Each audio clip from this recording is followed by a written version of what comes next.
Welcome to the Daily Walk Podcast, brought to you by Walk Thru the Bible. The Daily Walk Podcast is a daily devotional that will guide you on a life-changing journey through the Bible in 1 year. Join us every day to hear the entire Bible in a year, alongside a daily devotional thought that will help bring God's Word alive for you. Today's Daily Walk devotion comes from Proverbs chapters 5 through 9. Throughout the book of Proverbs, you will find the repeated exhortation to attentiveness. It is not enough merely to give casual attention to the words of wisdom. Hearing without heeding is folly. Nowhere is this more crucial than in the moral choices of life. The wise person avoids the tantalizing invitations of adultery and moral looseness, knowing the terrible price tag for such temporary pleasures. Fidelity, not immorality, is the path of true happiness for the man who will, as chapter 5 verse 18 says, rejoice in the wife of his youth. And now let's listen to Proverbs chapters 5 through 9. Proverbs 5. My son, pay attention to my wisdom. Turn your ear to my words of insight, that you may maintain discretion, and your lips may preserve knowledge. For the lips of the adulterous woman drip honey, and her speech is smoother than oil. But in the end she is bitter as gall, sharp as a double-edged sword. Her feet go down to death. Her steps lead straight to the grave. She gives no thought to the way of life. Her paths wander aimlessly, but she does not know it. Now then, my sons, listen to me. Do not turn aside from what I say. Keep to a path far from her. Do not go near the door of her house, lest you lose your honor to others and your dignity to one who is cruel, lest strangers feast on your wealth and your toil enrich the house of another. At the end of your life you will groan. When your flesh and body are spent, you will say, how I hated discipline, how my heart spurned correction. I would not obey my teachers or turn my ear to my instructors, and I was soon in serious trouble in the assembly of God's people. Drink water from your own cistern, running water from your own well. Should your springs overflow in the streets, your streams of water in the public squares, let them be yours alone, never to be shared with strangers. May your fountain be blessed, and may you rejoice in the wife of your youth, a loving doe, a graceful deer. May her breasts satisfy you always. May you ever be intoxicated with her love. Why, my son, be intoxicated with another man's wife? Why embrace the bosom of a wayward woman? For your ways are in full view of the Lord, and he examines all your paths. The evil deeds of the wicked ensnare them. The cords of their sins hold them fast. For lack of discipline, they will die, led astray by their own great folly. Proverbs 6. My son, if you have put up security for your neighbor, if you have shaken hands in pledge for a stranger, you have been trapped by what you said, ensnared by the words of your mouth. So do this, my son, to free yourself, since you have fallen into your neighbor's hands. Go to the point of exhaustion, and give your neighbor no rest. Allow no sleep to your eyes, no slumber to your eyelids. Free yourself like a gazelle from the hand of the hunter, like a bird from the snare of the fowler. Go to the ant, you sluggard. Consider its ways, and be wise. It has no commander, no overseer or ruler, yet it stores its provisions in summer and gathers its food at harvest. How long will you lie there, you sluggard? When will you get up from your sleep? A little sleep, a little slumber, a little folding of the hands to rest, and poverty will come on you like a thief, and scarcity like an armed man. A troublemaker and a villain who goes about with a corrupt mouth, who winks maliciously with his eye, signals with his feet, and motions with his fingers, who plots evil with deceit in his heart. He always stirs up conflict. Therefore, disaster will overtake him in an instant. He will suddenly be destroyed without remedy. There are 6 things the Lord hates, 7 that are detestable to him: haughty eyes, a lying tongue, hands that shed innocent blood, a heart that devises wicked schemes, feet that are quick to rush into evil, a false witness who pours out lies, and a person who stirs up conflict in the community. My son, keep your father's command, and do not forsake your mother's teaching. Bind them always on your heart, fasten them around your neck. When you walk, they will guide you. When you sleep, they will watch over you. When you awake, they will speak to you. For this command is a lamp, this teaching is a light, and correction and instruction are the way to life, keeping you from your neighbor's wife, from the smooth talk of a wayward woman. Do not lust in your heart after her beauty, or let her captivate you with her eyes. For a prostitute can be had for a loaf of bread, but another man's wife preys on your very life. Can a man scoop fire into his lap without his clothes being burned?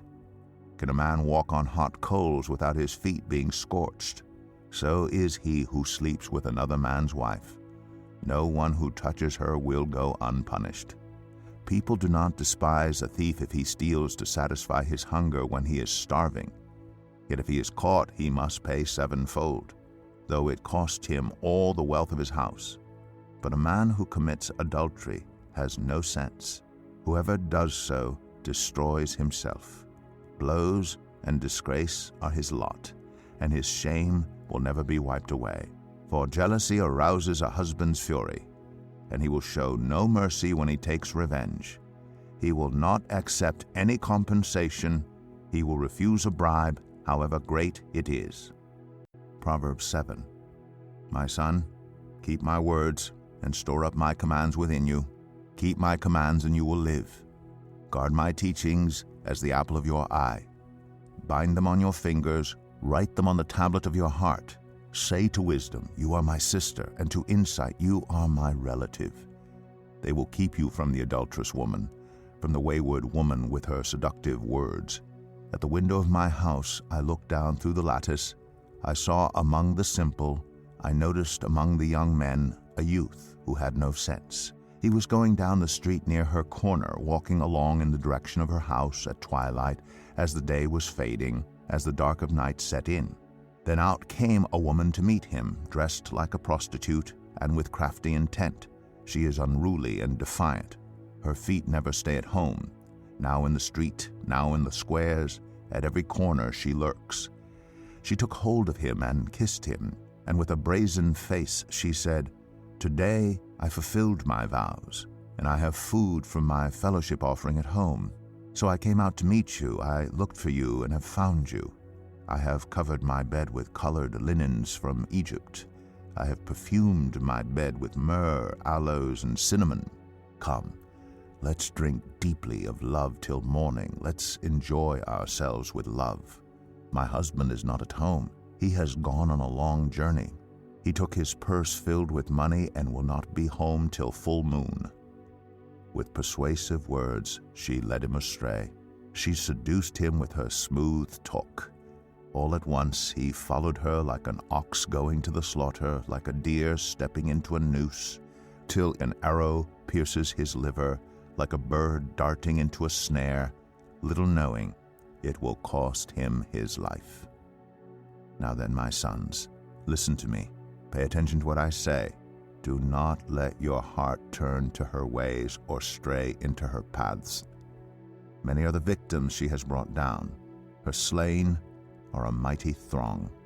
Her house is a highway to the grave, leading down to the chambers of death. Proverbs 8. Does not wisdom call out? Does not understanding raise her voice? At the highest point along the way, where the paths meet, she takes her stand. Beside the gate leading into the city, at the entrance, she cries aloud, To you, O people, I call out. I raise my voice to all mankind. You who are simple gain prudence. You who are foolish set your hearts on it. Listen, for I have trustworthy things to say. I open my lips to speak what is right. My mouth speaks what is true, for my lips detest wickedness. All the words of my mouth are just. None of them is crooked or perverse. To the discerning, all of them are right. They are upright to those who have found knowledge. Choose my instruction instead of silver, knowledge rather than choice gold. For wisdom is more precious than rubies, and nothing you desire can compare with her. I, wisdom, dwell together with prudence. I possess knowledge and discretion. To fear the Lord is to hate evil. I hate pride and arrogance, evil behavior, and perverse speech. Counsel and sound judgment are mine. I have insight, I have power. By me kings reign and rulers issue decrees that are just. By me princes govern and nobles, all who rule on earth. I love those who love me, and those who seek me find me. With me are riches and honor, enduring wealth and prosperity. My fruit is better than fine gold. What I yield surpasses choice silver. I walk in the way of righteousness, along the paths of justice, bestowing a rich inheritance on those who love me, and making their treasuries full. The Lord brought me forth as the first of his works, before his deeds of old. I was formed long ages ago, at the very beginning, when the world came to be. When there were no watery depths, I was given birth. When there were no springs overflowing with water, before the mountains were settled in place, before the hills, I was given birth. Before he made the world or its fields or any of the dust of the earth, I was there when he set the heavens in place, when he marked out the horizon on the face of the deep, when he established the clouds above and fixed securely the fountains of the deep, when he gave the sea its boundary so the waters would not overstep his command, and when he marked out the foundations of the earth. Then I was constantly at his side. I was filled with delight day after day, rejoicing always in his presence, rejoicing in his whole world and delighting in mankind. Now then, my children, listen to me. Blessed are those who keep my ways. Listen to my instruction and be wise. Do not disregard it. Blessed are those who listen to me, watching daily at my doors, waiting at my doorway. For those who find me find life and receive favor from the Lord. But those who fail to find me harm themselves. All who hate me love death. Proverbs 9. Wisdom has built her house. She has set up its 7 pillars. She has prepared her meat and mixed her wine. She has also set her table. She has sent out her servants, and she calls from the highest point of the city, "Let all who are simple come to my house." To those who have no sense she says, "Come, eat my food and drink the wine I have mixed. Leave your simple ways, and you will live. Walk in the way of insight." Whoever corrects a mocker invites insults. Whoever rebukes the wicked incurs abuse. Do not rebuke mockers, or they will hate you. Rebuke the wise, and they will love you. Instruct the wise, and they will be wiser still. Teach the righteous, and they will add to their learning. The fear of the Lord is the beginning of wisdom, and knowledge of the Holy One is understanding. For through wisdom your days will be many, and years will be added to your life. If you are wise, your wisdom will reward you. If you are a mocker, you alone will suffer. Folly is an unruly woman. She is simple and knows nothing. She sits at the door of her house, on a seat at the highest point of the city, calling out to those who pass by, who go straight on their way. Let all who are simple come to my house. To those who have no sense, she says, "Stolen water is sweet. Food eaten in secret is delicious." But little do they know that the dead are there, that her guests are deep in the realm of the dead. Here's our daily devotional thought for today. If you could take one lesson you learned from your parent or guardian to pass on to your children or your grandchildren, what would it be? Solomon's childhood must have been a trying time. Think of the trials and the tremors that rock the palace during those turbulent years. Tamar's defilement by Amnon, David's abdication, Absalom's shameful conduct and equally shameful death in 2 Samuel 13 through 18.